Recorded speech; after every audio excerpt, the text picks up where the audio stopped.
निचोऱ्यो भने चाहिँ डिस्चार्ज भइहाल्छ यो चाहिँ हो। अब यसलाई चाहिँ यो चाहिँ चिम्टा जस्तो यसरी ग्रिप गर्नुपर्ने हो नि त। डिस्चार्ज गर्दा चाहिँ ग्रिप गर्नुपर्ने हो। त्यसले गर्दाखेरि यो निकालेपछि यो पहेँलो निस्कि अब आगोको छेउमा नपुग्नुन्जेल चाहिँ यसरी बोक्ने, यो माथि नथिचेर यसरी बोक्ने, अनि आगोको बिल्कुल छेउमा जाने, अनि यसले ताक्ने, ताकेर चाहिँ त्यहाँदेखि यो ब्लक फुत्तै निकाल्ने।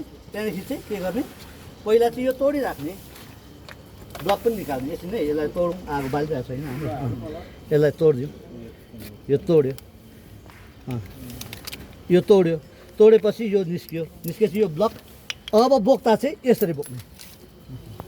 माथि गऱ्यो भने त सिस्टम गइहाल्छ नि, फेरि काममा पुर्याउनु सकेन नि त होइन।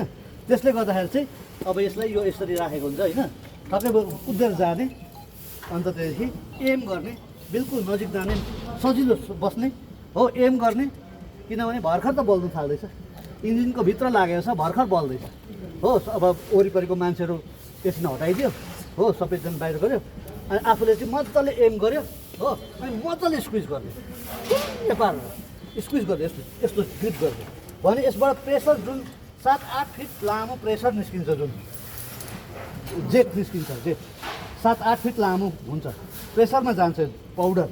त्यो पाउडरले चाहिँ त्यो आगोलाई चाहिँ अन्त त्यसले स्वेप गर्नुपर्छ, यता यता यता यता गरेर स्वेप गर्नुपर्छ आगोलाई चाहिँ। त्यसले गर्दाखेरि त्यो आगो चाहिँ त्यतिखेरै मर्छ, इफेक्टिभली मर्छ।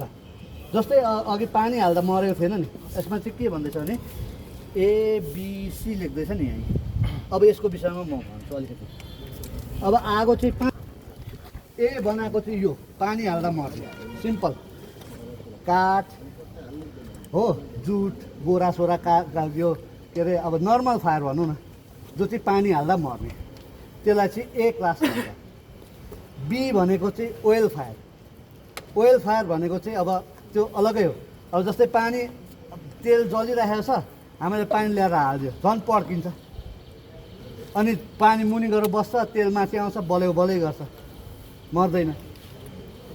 तेलभन्दा पानी गरम हुन्छ, मुनि गएर बस्छ, माथि आउँछ डल्लो परेर, डल्लो यस्तो होइन, डल्लो डल्लो डल्लो डल्लो यस्तो बबल्स भएर माथि आउँछ उम्लेर, त्यहाँदेखि फेरि माथि बलिबस्छ। अनि सी भनेको चाहिँ ग्यास फायर हो, ग्यास, कुनै पनि ग्यास हो। सी भनेपछि एबिसीमा यसले मारे नि होइन, यो पनि त्यही हो, यो पनि त्यही हो, एबिसी नै हो यो।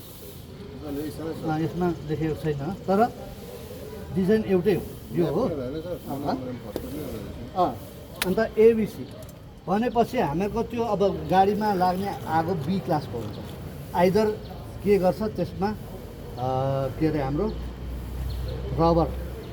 रबर पनि पग्लेपछि त तेलै हुन्छ होइन, त्यहाँदेखि रबर हुन्छ, त्यहाँदेखि भार्निसस भनेको रङ हो, र ग्रिज यिनीहरू पनि बीमै आउँछ हो।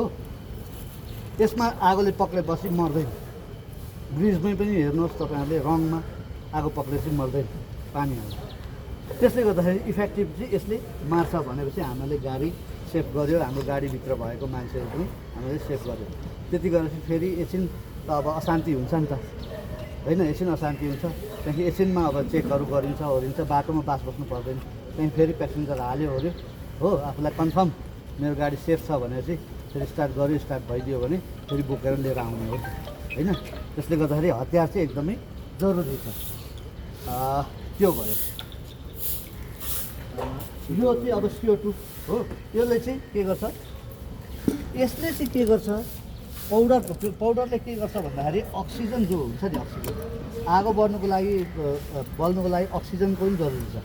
हामी पहिला सानोमा क्लास 1, 2 त सबै पढेको हो नि त हामी, क्लास 5 सम्म त होइन। पहिला हामी के गर्थ्यौँ भने एउटा क्यान्डल